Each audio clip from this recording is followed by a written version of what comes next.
잠시 드리겠습니다.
아, 151. 네.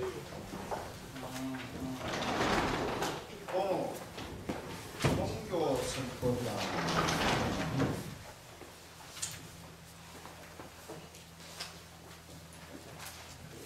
책은 읽으면 되는 거고. 덕정 스님이 열방하셔가지고 그걸 홍보를 엄청 하고 그 정도를 돈을 들여가지고 광고를 하려고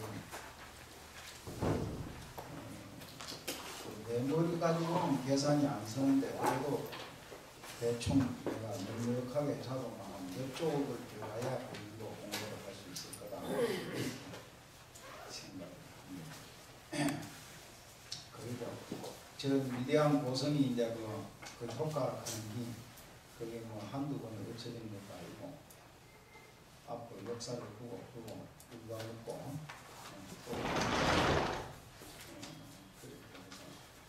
효과를 보는 건데 그런데 어쨌든 간에 뭐 그렇게 효과를 보게는 돼 있는데 요즘 봉원사 사건이 터지고 뻔뻔히 된다. 싹 까먹고 이거 마이너스가 되게 생겼어요. 이거 지금 보니까 그게 추모 열기 49제까지는 불교계에 그 다른 뉴스가 나오는 게 아니라 법정 스님에 대한 뭐 언론에서 특집도 내고 뭐 하고 이런 게 나와야 되는데 그냥 그 봉원사 사건에 도배를 싹 해가지고 아쉬운 점이 참 많아요. 그래서 이 뭐 다른 자리에서는 뭐 얘기하지 마지만 이런 자리에는 솔직하게 이게 다 궁금하게 생각할 거 아니에요. 며칠 전에 내가 어디 저쪽에 무슨 시민사회 단체들이 모이는 자리가 있어서 거기에 갔더니 딱 그 관심사가 그거예요. 그건 묻는 거예요. 그 명진 스님 같이 훌륭한 스님을 왜 대한민국 조계종에서 이렇게 쫓아내려고 하느냐 뭐 이런 뜻이야. 살짝 궁금하게 생각하는 것은 언론의 좀 그 보도에 대한 약간 왜곡성도 좀 있고 또 이제 여러 가지 있습니다. 이 상황 설명을 하는 게 참 어려운 건데 그런 것이 개인적으로 얘기하면 그 명진 스님이라는 스님은 나하고 같은 연배고 또 20대부터 우리는 같은 보관 친구 사이로 오랜 동안 했고 또 불교에 대해서 불교 운동을 같이 해왔습니다. 해왔고 그런데 이제 이 스님은 좀 성격이 상당히 바람을 잘 일으키고 이게 우리하고는 좀 달라요. 우리는 뒷전에 있고 은둔적인 성격인 것에 반해서 이제 이 스님은 굉장히 매우 능동적이고 활동적인 사람 그리고 이제 전면에 나서는 걸 좋아하고 그리고 대중들이 바람몰이를 잘하는 그런 성격을 가진 스님이에요. 스님 그래서 또 제가 지금 하고 있는 실천 성가회라고 하는 것에 처음에 만들 때 성가회를 참여할 때도 그 스님 거기에 같은 멤버로 참여를 했었어요. 했었는데 그 창립할 때만 참여를 하고 그 뒤로는 선가의 활동을 하지는 안 했죠. 안 했으나 같이 했던 그런 사이고 나하고 불도 없이 가까운 종태 스님이라고 일찍 죽었습니다.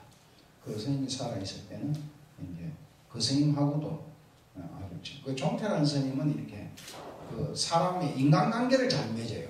나는 좀 은둔적인 사람이 돼가지고 도반도 내를 찾아오면 그냥 만나고 내가 직접 찾아가서 만나는 경우가 없어요.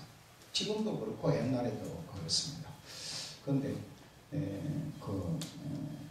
종태하고는 잘 어울려서 다니면서 그런 사이인데, 근데 내막을 좀 얘기하자면 이런 겁니다. 봉국사라든지 이런 대한불교 조계, 이것도 이제 신도님들이 조금 그게 구조를 좀 알아놓는 게 좋아요. 대한불교 조계종은 구조가 어떻게 되냐면은 종단이라는 개념이 있습니다. 종단. 그럼 이 종단이라고 하는 것은 이제 대한불교 조계종을 통감하는 개념이에요. 이거는 그게 성속을 막느라, 그러니까 일반 불자들은 모든 불자를 다 통감하는 개념으로 종단이 있죠. 이 종단이 있는데 이 종단을 운영하는 것은 이게 그 불교뿐만 아니고 이게 이제 모든 그 종교 단체는 성직자와 일반 신도, 평신도로 이렇게 구별이 되어 있습니다. 그래서 그게 가령 예를 들어서 대한민국의 통치권자인 대통령은 대한민국의 국민이면은 다 대통령 될 수 있는 출마를 해서 피선거권이 있죠. 피선거권이. 근데 이 종단의 교단이라고 하는, 쉽게 말하면 이 종교계에는 스님이 할 수 있는 역할을 신도님들은 못하죠. 그게 딱 구별되어 있는 거야, 이 자체가. 그래, 여기에 종단 밑에 그러면 뭐가 있냐면 성단이라는 게 있어요. 스님들의 모임이 있는 거야, 이제. 그래서 성단이라는 개념으로. 그럼 성단 밑에 이제 뭐냐 하면 이 성단을 통과하는 종합기구가 뭐냐면 우리 말은 총무원이죠, 이제. 총무원. 그래, 이 총무원에 이제 있는 사찰이 뭐입니까? 지금 조계사가 그게 있죠. 그 조계사에 있단 말이야. 그런데 이 조계사에 소속되어 있는 사찰들을 직활이라고 합니다. 이거는 뭐냐면 교구에 이 왜 직활이라는 명칭이 나왔냐 하면 대한불교 조계종에는 이 그 총무원 소속에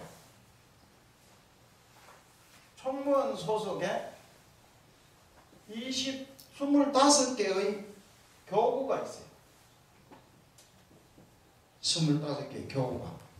그래, 제1교구가 뭐냐? 여기 용주사입니다. 수원에 있는 용주사에서 쭉 내려가가지고 제주도까지 내려가서 제주도가 제24교구, 제일 마지막 25교구가 봉선사예요. 저 강릉 있는 데 있죠. 있고. 그래서 이제 그렇게 돼 있고. 그런데 이 25개 교구에 속하지 아니한 교구를 조계사라고 직할이라고 그러고, 그 이제 이 직할 사찰에 이제 봉헌사라든가 그런 게 있는데, 이게 왜냐하면 이걸 조금 이제 구조적으로 좀 설명을 해야 되는데, 25개 교구 본사가 있어요. 이 교구를 관리하는 것을 본사. 그 이제 뭐 해인사, 통도사, 뭐 법주사 이런 건 다 본사예요. 그런 본사의 주지는 선출직이에요. 선출. 그거는 그게 총무원장이 직접 임명하는 게 아니고 총무원장한테 임명장은 받게 되어 있으나 그 교구에서 스님들이 선출하게 되어 있습니다. 신부님들은 여기에 선출권이 없어. 투표권이 전혀 없습니다. 이 점을 잘 이해하셔야 돼요. 그런데 이제 근데 그러면 이 교구에서 가령 해인사가 여기 있다고 예를 들자면 해인사에 소속된 사찰이 한 100개 있다고 가정해요. 그러면 이 100개의 인사권을 누가 가지고 있겠어요? 해인사 주지가 가지고 있는 거예요. 그러니까 선출권을 가진 해인사 주지가 가지고 있으면서 이게 임명을 쭉 할 거 아니에요. 근데 해인사 주지 이름으로 임명장이 나가지는 않아. 총무원장 이름으로 임명장. 그런데 그러면 총무원장이 이제 막강한 권력을 가지고 있고 굉장히 높은 위상을 갖고 있지만 이 직간사찰에 한해서는 총무원장이 바로 임명장이 됩니다. 이쪽에서는 품신이라고 그러는데 그걸 해인사 주지가 주지 임명을 해달라고 총무원에다 품신을 하면 임명장을 내리는데 그건 그거 없이 바로 직할로 바로 임명장이 내려가죠. 그래 이거 직할에 소속되어 있는 사찰에 가장 규모가 큰 대한민국 조계종의 뭐 해인사 같은 이런 사찰 놔두고 규모가 큰 사찰이 보선사 다 알죠? 봉원사예요. 이 두 개 사찰 제일 굉장히 큰 거예요. 그 재정 규모가 1년 예산이 100억 정도 넘어갑니다. 지금 봉원사가 지금 밝혀진 바에 130억 이렇게 되는데 그런데 이제 규모가 큰 사찰인데 재미있게도 도선사 청담이라고 하는 대한민국 조계종의 위대한 고성이 있습니다. 이 고성에 문도들이 살고 있는 사찰이야. 이런 걸 문도사찰이라 그래요. 문도사찰. 그래 이게 동국사 이렇게 하면 춘성문도들이 산다. 뭐 이래 돼 있죠? 이런 거 모양으로 이 봉국산 춘성문도의 사찰. 봉원사 어떤 문도에도 소속이 안 돼 있어요. 이 절은 또 역사적으로 보면 조선시대에서부터 조선시대 500년 동안 지금은 조계사 같이 역할을 했던 절. 최고의 본. 그 절도 아주 크고 지금 오히려 그 거석이 땅도 지금 그 무역회관 있는데 저 뒤에 그 경기고등학교 이게 다 원래 봉원사 땅인데 박정희가 다 빼끌어서 이미대로 빼끌라고 다 팔아먹어버리고 다 그거 강남 개발한다고 싹 해버리죠. 참 무식한 것이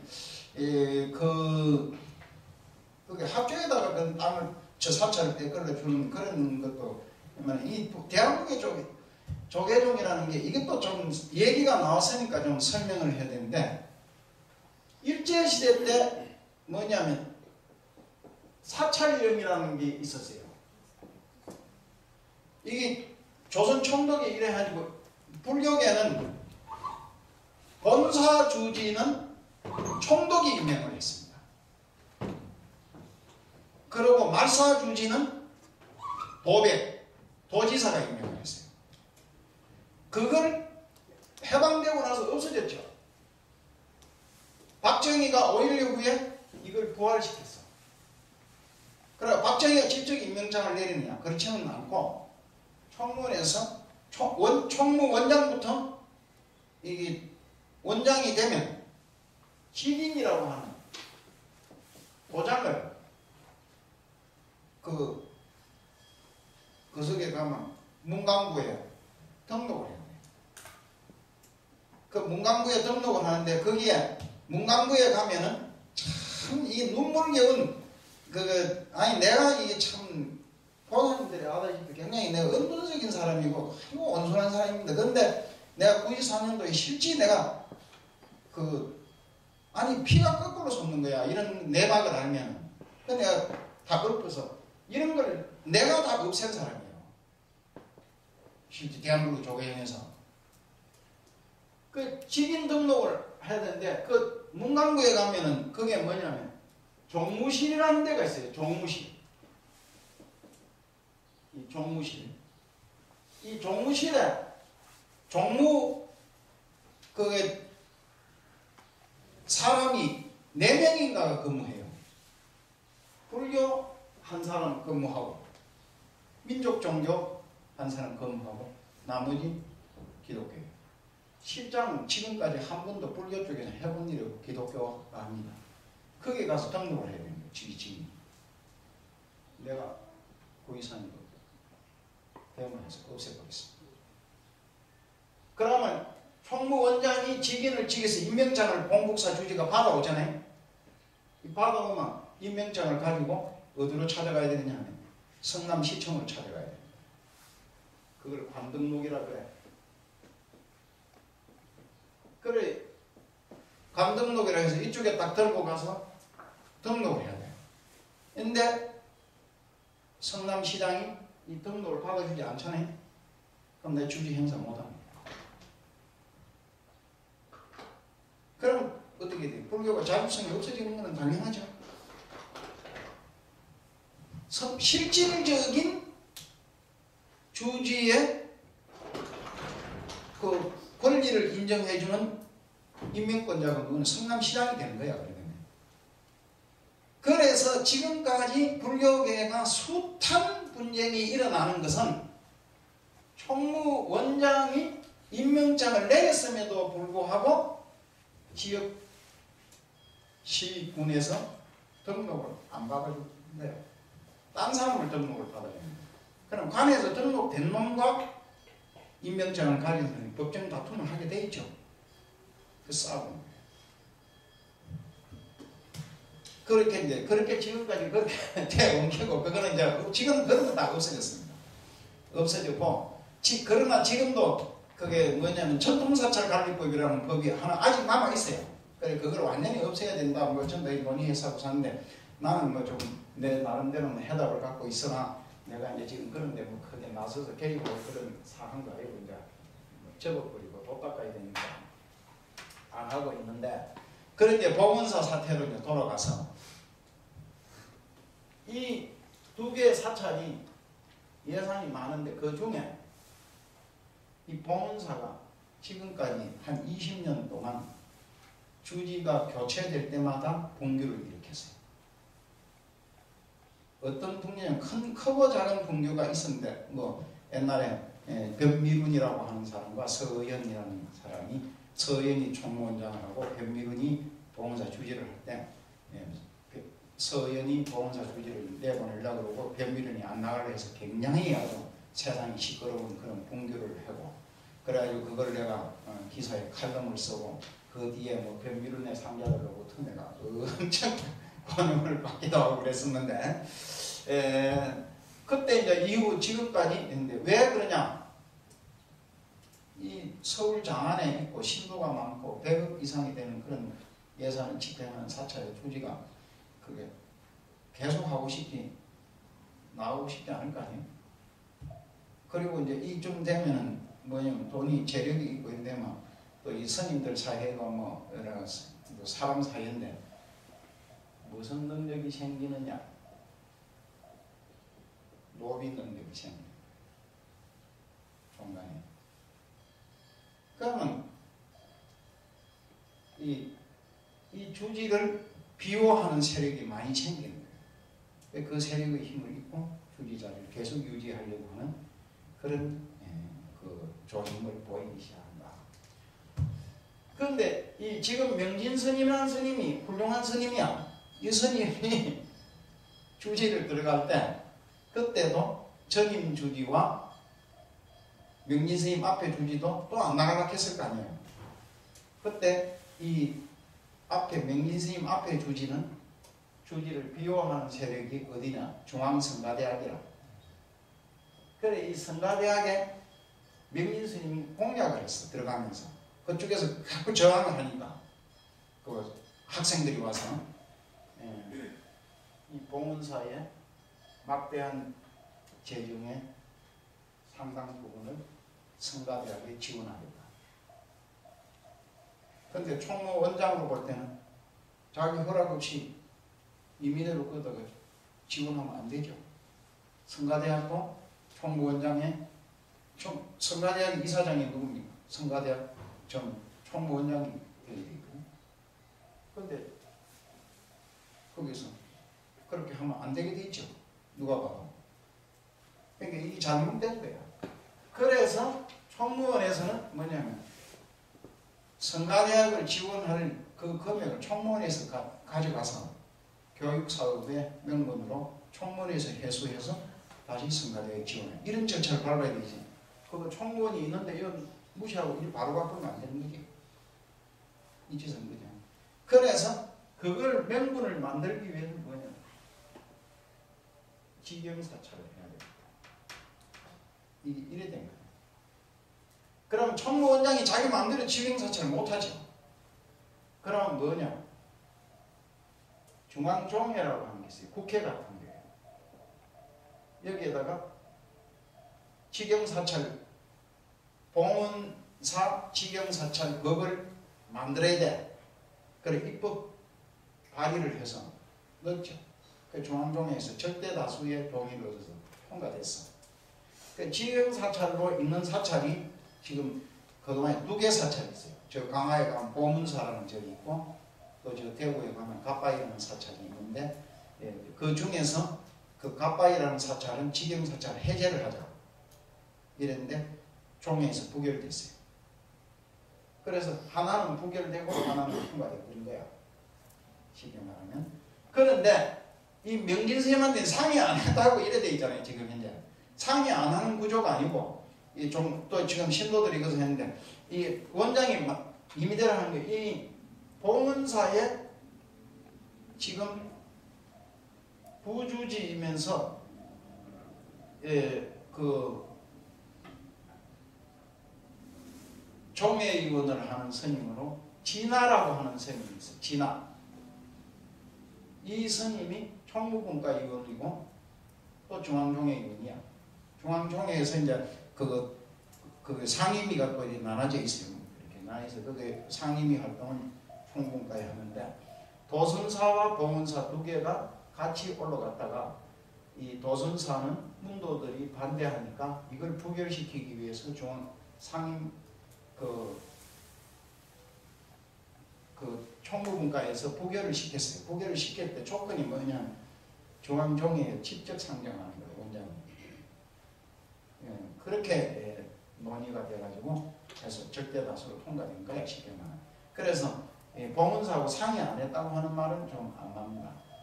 그리고 또 주지하고 또 이렇게 만나서 얘기하려면 전화통화로 상당히 한 몇 번에 걸쳐서 논의를 했다 전으로 그렇게 지금 발표되고 있고 이런데 그러면 이제 명인스님 결국은 뭐냐? 왜 그럼 저렇게 저항을 하느냐?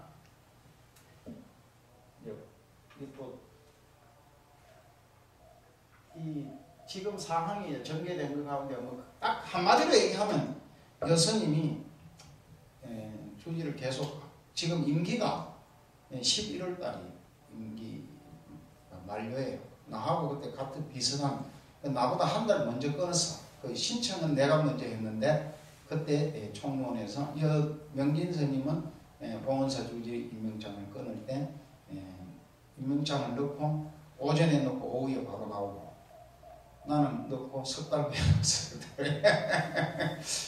그 원장이 안 주려고 그렇게 버티다가 나도 뭐 그래 그때 임명장 신청하고 중국으로 여행도 다니고 놀고 다니다가 근데 규모는 여기가 적지만 이제 원장이 좀 나를 견제하려고 당시 지관스님이 그런 의미에서 이제 임명장을 안 잡고 내가 고생을 좀 했는데 그건 그렇고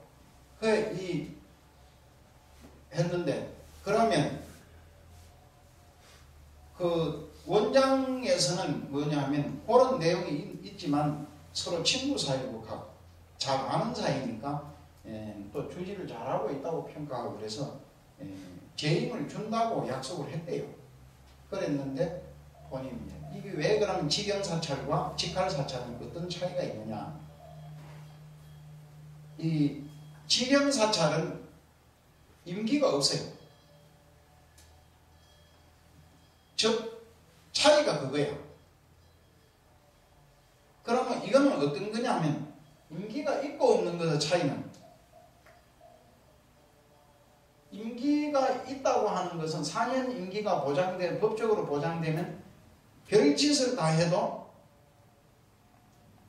징계에 해당되는 사유가 아니면 자기한테 눈에 거슬리고 보기 싫고 기분이 나빠도 임기 중에 내보내지는 못하죠. 보상되니까.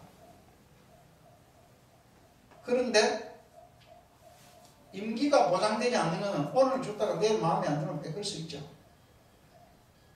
그런데 또 반대로 보면 임기가 보장된 것은 사전 임기 보장, 임기가 끝나면 나가야 돼요. 그런데 임기가 없는 것은 4년 후에 안 나가야 되죠. 그냥. 계속 있는 거야. 계속. 그렇게 되는 거지, 그거는, 선생님. 그렇게 해서 조계사 옛날에 현근이라고 하는 스님이 한 10년 동안 그게 그냥 한 번 임명받아갖고 계속 했어요. 하면서 조계사를 굉장히 이렇게 땅도 많이 살고 엄청나게 발전을 시킨 전례가 있어요. 그것도 그 직영사찰로 하고, 그렇다고 그게 지금까지 직영사찰이라고 해서 오늘 줬다 내일 나와도 이런 건 없어 사실. 이거 오랫동안 한데, 그러나 이제 원장이 바뀌면 굉장히 심각한 영향을 받는 것은 사실인데, 그래 이제 사정이 뭐 그렇게 되어 있고, 그래서 지금 현재 그 여론은 이제 어떻게 되어 있냐면은 여론은 한겨레 신문과 경향신문이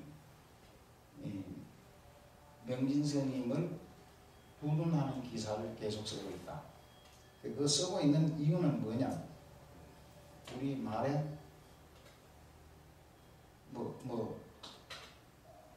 격동서출이라 뭐 일사고 이런 말 있죠. 내가 마음은 어디에 있느냐? 저기에 있는데, 서쪽에 있는데, 건드리기는 어쩌면 서쪽을 건드리는 거야. 마음은 동쪽에 있는데, 쉽게 말하면. 그런 뜻으로 제일 처음에 이 명진 스님이 한나라당 원내 총리 안상수를 건드린 거야. 물론 늘어졌죠. 늘어졌는데 그 이유가 뭐냐면 그 총무원장과 안상수가 종단 현안 문제로 만나서 식사를 하는 중에 이제 그 명진 너무 나가는 거 아니냐? 알갱이 스님이 그 주진 뭐 해서 되겠냐 이런 서로 평소에 잘 아는 사이이기도 하고 이무롭게 서로 농담도 주고받을 수 있는 그 사이라서 그런 얘기를 했겠죠. 그러나 아무리 사석이지만 집권 여당의 원내 총무면 정부 권력 서열에 손가락 안에 꼽히는 막대한 자리죠. 그런 사람이 또 총무원장은 대한불교 조계종의 모든 권력을 다 총괄하고 있는 그 자리죠. 그 두 사람이 맞는 자리에서 그런 얘기를 주고받았다고 하는 그 자체가 부적절하죠. 단둘이만 있을 때 아무도 없어 독대하는 자리에서 했으면 말이 안 새나갈 건데 옆에 배석한 사람들이 많이 있었단 말이야. 국회의원도 안상수만 온 게 아니고 무슨 보건기를 하고 뭐라고 하는 사람도 왔고, 불교 쪽에도 다른 스님이 또 가고 옆에 다른 비서 수행하는 사람들도 따라서 옆에 앉아있고 이런 자리에서 그걸 해놓으니까 말이 밖으로 새어나간 거지. 그럼 명진의 귀에 들어간 거야. 그런데 이 직영사찰이 되면서 입장이 끄끄럽게 됐고 자기가 앞으로 임기도 다 끝나가서 재임이 보장되지 않는 상황 속에서 재임이 보장 안 되기를 불안한 상황 속에서 이게 보면 한번 건드려야 되겠다. 그래 이제 한 거야. 해서 그래갖고 이 사건이 커져서 그러니까 안상수를 건드리니까 한겨레하고 경향신문 계속해서 또 실어주고 그런 상황이 벌어졌다. 그래서 내가 왜 이걸 이렇게 자세하게 설명하느냐 하면 그러니까 너무 이게 무슨 내부적인 뭔가 흑막이 있고 뭐가 있는 것처럼 이렇게 생각할 이유는 하나도 없다. 안상수가 그 말을 한 것은 부적절하지만 그 거기에 압력을 받아서 대한민국의 조계종이 움직이는 것은 아니다. 과거에는 실제 그런 전례가 많이 있었지만 지금 현재는 뭐 그렇지 않다. 그래 중앙종회가 지금 현재 총원장보다도 중앙종회 의원들이 총회 의장도 나와서 이렇게 성명을 발표하고 기자간담회를 했는데 이렇게 매우 국회가 징계해야 되겠다. 왜냐하면 중앙종회 이상을 실추시켰고 중앙종회에서 결의한 거니까 이게 입법기구인 중앙종회를 마침 안상수에 무슨 압력을 받아가지고 한 것처럼 그러고 그러고 이제 명진생이 또 이제 그 정도로 끝이으면 되는데 원장 사과하라. 그리고 직영사찰 기정법을 철회하라. 그럼 안상수 물러나라. 이런 식이거든. 그게 너무 지나친 우려. 그래서 총무원장을 그게 가장 합법적인 방법으로 원만하게 해서 무슨 실수를 한 것도 아닌데 그게 공개적인 사과를 하라고 총무들 그석이라든가 이런 게 그러면 원장 개인 문제보다도 이제 성녀 전체들의 그 자존심을 건드리는 게 되기 때문에 지금 현재 좀 그렇하다. 그래서 내가 바라는 점에서는 저 정도로 끝내고 막 주지 사퇴하고 물러나는 것이 가장 큰 해결책인 것 같아요. 그렇지 않으면 끝까지 저렇게 하면 종단에서 이제 징계 절차로 들어가집니다. 그렇다면은 본인도 굉장히 큰 상처를 입고 종단도 상처를 입는다. 그리고 이제 명진이 이제 주지를 하면서 그 위상도 높이 놓고 이미지도 좋게 만들어 놓은 그게 하나의 자산이란 말이에요. 이제 자산. 근데 그게 이제 무너져버리는 거지 쉽게 말하면. 그래서 불교계 자체로서도 굉장히 엄청난 손실을 입었다. 법정 스님것만 까먹은 게 아니라 명진 스님이 자기가 가지고 있는 자산도 자기가 스스로 까먹는 결과를 가지고 있다 이렇게 봐요. 그런데 뭐 그건 그렇고 이런 얘기가 나왔으니까 참고사항으로 내가 하나 이제 더 좀 얘기를 할게요. 하나 이제 얘기하는데 사랑이라는 게 이제 뭐냐면은 이것도 좀 듣기 쉽게 얘기를 할게요. 이 정치인은 자꾸 공개적으로 여기 욕을 해도 아무 관계 없는 거니까 또 여기 뭐 기자가 와 있는 것도 아니고 그러니까 내가 그거 할게요. 박근혜가 있죠. 박근혜. 이게 예를 들어서 얘기하는 겁니다. 이인재가 있죠. 이인재도 한나라당이었습니다. 그 경기도지사를 하고 김영삼 때 리틀 김영삼의 후계자처럼 낙점을 받아서 떴죠. 근데 대선 경선에서 이해창한테 밀렸습니다. 그러니까 이 사람이 어떻게 행보했냐. 당을 탈당하고 그래가지고 또 대선 출마한 거예요. 그래가지고 본인 그 행보를 그래고 나중에 또 이해창이 떨어지는데 결정적 역할을 해주잖아요. 떨어지는데 결정적 역할을 해주고 그리고 다시 민주당으로 가고 민주당에서 또 했는데 노무현하고 붙은 노무현한테 밀렸거든. 또 민주당 탈당했죠. 그래가지고 이 사람 자기한테 불리하면 이성을 잃어버려. 그래가지고 무리수를 뜨는 거야. 그래 자기의 그 가지고 있는 국민들로부터 가지고 있었던 좋은 이미지, 자기의 정치적 자산 이걸 싹 까먹어서 지금은 뭐냐면 거의 폐기 처분된 정치. 본인은 그렇게 들으면 좀 서운하겠지만 뭐 하여튼 국민적 정서가 그렇게 돼 있잖아요. 지금 현재 폐기 처분된 비슷한 과정을 겪은 박근혜. 이 사람들 대단한 거예요. 전혀 그렇게 안 가는 거예요. 정도를 가는. 누가 봐도 이 노무현 때 탄핵 국면을 당해서 한나라당이 완전히 망한 집안이 된 거 아니에요. 그때 박근혜가 해성청 이해창이 대권 후보까지 떨어져서 전혀 그게 손을 못 쓰고 있는데 박근혜가 다시 한나라당을 그때 이해창구석에서 당을 나와서 있었던 그런 상황인데 다시 들어가가지고 그 천막법당을 하고 그 뉴스에 나올 때 그 당 간판을 탁 그 들고 그게 박근혜 앞장서고 막 그래가지고 쫙 걸어가는 사진에 나오고 그때 보니까 정말 그렇게 해서 한나라당을 수습해서 살겠단 말이에요. 그렇게 해서 인기가 하늘을 찌르는데 어떻게 되냐? 당내 경선에서 이명박한테 밀렸잖아요. 그 어떻게 보면 피가 거꾸로 솟는 그런 상황인데 전혀 탈당을 하지도 않고 독자적인 출마를 하지도 않고 아무것도 안 했는데 그냥 탁 침묵지키고 자기 무슨 지금도 여전히 그래서 계속 자기 정치 자산의 손실을 전혀 안 봤거든. 이명박이 이제 박근혜 그 석을 뛰어넘어가지고 대권 후보가 되고 그래서 대통령이 돼서 총선을 치르는데 박근혜 첫번 공천 안 주고 싹 지었고 그 사람들이 탈당해서 나가가지고 대학 세계 역사상 그런 당이 없을 거야. 친박연대라는 당을 만들어가지고 우리는 박근혜 첫건 당이다 이 소리 아니에요. 그 정확한 말로 그 당을 만들어서 대거 당선이 됐잖아요.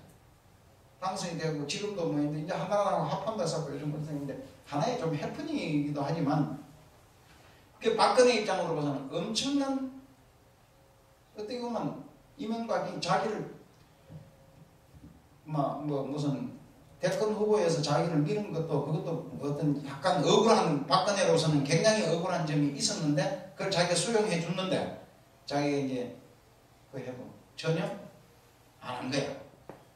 총선에. 그 지금 와서 그러고 호심탐탐 기회를 노리고 있다가 지금 세종시 딱 이거 명분이 좋거든. 가보니까 자기도 딱 볼 때 아니 법까지 만들어 놓고 딱 합의해서 해놓은 건데 왜 그걸 하려고 그러냐.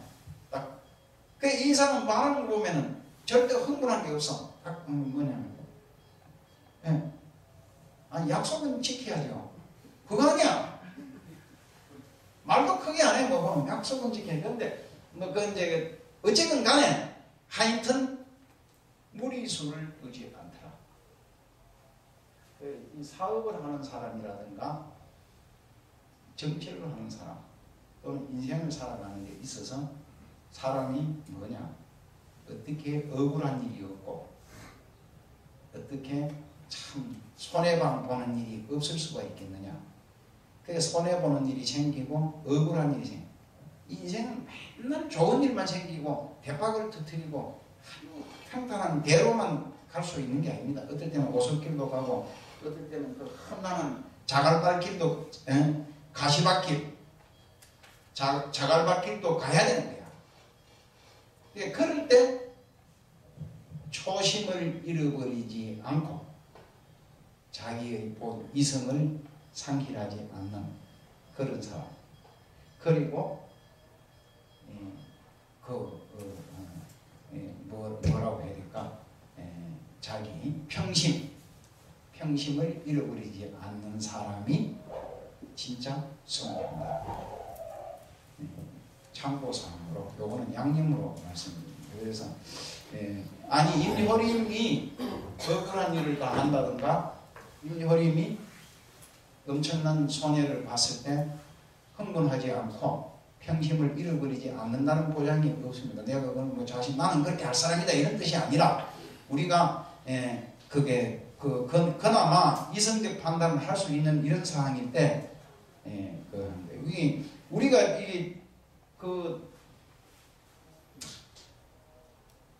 죽음을 눈앞에 두고 이 사람이 겪는 경험 가운데 가장 큰 경험이 죽는 경험 아닙니까? 죽는 경험. 거기에 웃고 편안하게 죽음을 맞이할 수 있는 사람 이게 어려워요. 옛날 고인들이 죽을 때 보면은 또 아주 참 유머스하게 그렇게 죽는 사람들이 많잖아요. 보면은. 근데 그런 게 우리가 이런 세상을 살아갈 때 이성을 잃지 않고 이렇게 평소에 그런 수행의 수행의 힘이 어디 있냐면 그런 데서 나타나는 것이다. 극단적인 상황을 당했을 때 그 사람을 아니 항상 좋은 사람 옆에서 누가 아니 기분 좋게 아부만 하는 사람 옆에 있을 때 아니 웃으면 되지. 누구 옆에 직언을 하고 내 귀에 거슬리는 소리를 할 때도 그걸 웃으면서 받아들일 수 있는 사람이 진짜 수행된 사람 아니에요. 살까지 보면. 응? 야, 그 효림이 니 그거 뭐 얄궂이 그 진짜 잘 먹는 줄 알때만 야 형편없는 놈이네. 누가 와서 욕을 해도 아, 그건 네 말이 맞다. 참, 내가 원래 거짓말 잘하고 내가 원래 좀 사람 인격이 좀 모자라는 사람 아이가.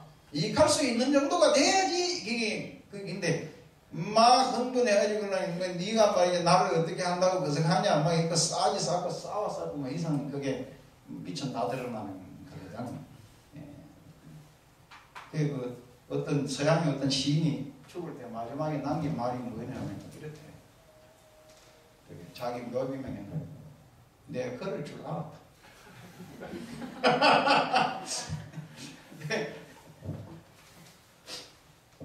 시간이 어떻게 여기 우리 저쪽에 보강사에서 보살님들이 오셔가지고 이쪽에 좀 앉아 계시는 거구나. 이리 오셨나.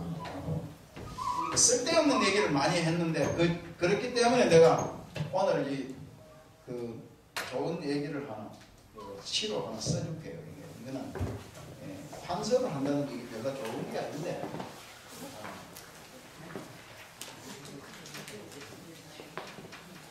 저쪽에 계시는 분들은 잘 안 보이시겠네. 또박또박 써드릴게요.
딱 그거 힘들어. 이게 지금 봄이잖아요, 봄. 근데 이게 봄을 빗대서 이 시가 참 유명한 시입니다. 영춘매라고 그러면 제목이 진일신춘. 하루 종일 이 소리입니다. 하루 종일 봄을 찾아서 서나 봄은 보지 못해. 뭐 봄이 어디에 봄이 온다 그러잖아요. 봄이 온다 하면 봄이 어디서 오나 산 넘어 남천에서 오는지 뭐 북한오는지 봄을 찾아 헤매는데 그 얼마나 헤맸느냐. 망에 집신이 떨어지도록 그 구름이 머리 위에 구름이 있는 영을 답하는 거야. 밟아서. 답하했는데 그래도 뭐 봄을 못 찾았어. 그래 못 찾으면 어떻게 하냐. 길에 소연 묘하치라. 돌아와가지고 자기 집으로 돌아와서 이 연은 이 무슨 나뭇가지 같은 걸 삐틀어서 끊는다 이런 연자예요 이게. 그래 이게 잡을 연 뭐 이렇게 보시면 돼요. 그래서 웃으면서 그 매화를 끊고 웃으면서 그 향을 매화꽃 향기를 맡는다 이런 소리예요. 봄이라는 게 어디서 꽃핀 게 거기 있는 거 아니에요. 그러니까 맞네. 그런 게 천재지상 봄이 어디 있냐? 봄이 꽃가지 위에 이미 와서 있다. 10분이라는 건 이제 완전히 막 이런 뜻이죠. 완전히 그게 있구나. 완전하게 그 봄이 꽃가지 위에 있다. 그 건사하잖아요. 봄을 찾아서 헤매고 돌아다니는데 또 집에 돌아오니까 창가에 매화꽃이 또 피어 있는데 그것 또 그냥 꽃을 꺾어서 향기를 맞추면 봄이 어디 있는 거기에 있더라 이 소리가. 그러니까 돌을 찾아서 헤매는 사람들이 어디로 가서 찾느냐, 도 찾는다고 자꾸 이렇게 돌아다니면서 우리가 제일 많이 듣는 소리가 뭐냐? 도가 밖에 있는 줄 알고 찾지 마라. 도가 어디 있냐? 너 안에 있다. 이 소리. 이 제일 많이 하지만 가장 그래도 사람들은 자기 안에서 도를 찾지 못해. 아니 내 남 욕하는 게 아니고 이게 한번 들어봐요. 그 천주교에 얼마 작년에 이때쯤 돌아가신 김수환 추기경이 아주 대한민국 추기경 신부 가운데 최고 왕 아니에요. 또 존경 많이 받았잖아요. 국민부터. 김대중 대통령이 대통령 하기 전에 일본에서 호텔에서 잡혀갖고 그 바다에 오다가 빠뜨리 죽이려고 하는데 미군 헬기가 떠가지고 헤드라이트를 비추면서 못 빠뜨리게 해서 그렇게 못 죽였다는 거 아니에요. 그래가지고 했는데 앞에 눈을 턱 가리고 그렇게 해서 앞에 눈을 턱 때리니까 뭐 서울 뭐 자기 집 앞에 대한민국 세워놓고 갔더라. 그래 이제 죽던 고비를 넘기고 살아왔거든. 그래 오고 난 뒤에 김수환 추기경을 만났어. 그 양반이 천주교 그 교인이거든. 그걸 만나니까 그때 만나서 뭐는 게 아니라 그래 다 그거 했는데 그때 허연 옷 입은 사람이 눈에 또 보이더라 이런 거야. 그러니까 김수환이 거기 예수님 맞죠? 이랬어. 그러니까 김수환이 참 김대중 대통령이 뭐 하는 거라 그래서 잘 모르겠습니다. 아이 그 예수님 맞습니다. 아이 그 잘 모르겠습니다. 아 예수님입니다. 그래서 이래 3번을 거듭 묻는 거야. 그 예수님이만 뭐하고 예수님 아니면 뭐합니까? 또 뒤에 이제 뭐냐 하면 아이 잘 들어봐요. 이게 다른 데서는 내가 그런 좌우법에서 있는 얘기 안 하는데 이게 육조당경을 강의하는 자리니까 말씀을 드리는 거예요. 또 노무현이 이제 김수환 추기경을 찾아갔어. 그러니까 뭐하는 게 하나님 믿죠? 이런 거야. 그러니까 노무현이 또 답하기를 그게 정치인이라는 게 예 믿습니다. 나는 뭐 천주교갑니다. 이 소리 못하는 겁니다. 잘 절에 와서 자꾸 절에 불자들도 막 하고 막 아이고 부처님한테 절을 어쩌고 이러는데 그렇게 잘 안 되는 거야. 자기 혼자 개인적으로 와서 공식적인 옆에 기자들이 있고 이럴 때 하면은 왜냐하면 거기에서 그러면 거기에 비통 없는 사람이 또 생기는 거 아니에요. 그게 이게 소위 말해서 텔레비를 비추고 있는데 뭐 박주영이라는 선수가 그냥 골 한 건 놓고 이러면서 뭐 하나님한테 뭐 하나님 덕분에 했다 이러잖아요. 가령 우리나라에서는 용납되지만 외국에서 그럼 총 맞아 죽고 핍니다. 아니 뭐냐면 니는 그게 왜 그거 만인이 보는 앞에서 공개적으로 그러느냐. 니 축구 선수는 그냥 축구 잘하면 되는 거지. 그건 끝나고 나서 네 아무도 안 보는 네 방 안에 가서 하는 것은 되지만 이래 돼 있어요. 아니 중동 같은 데 가서 그러는 게 그거 아니에요.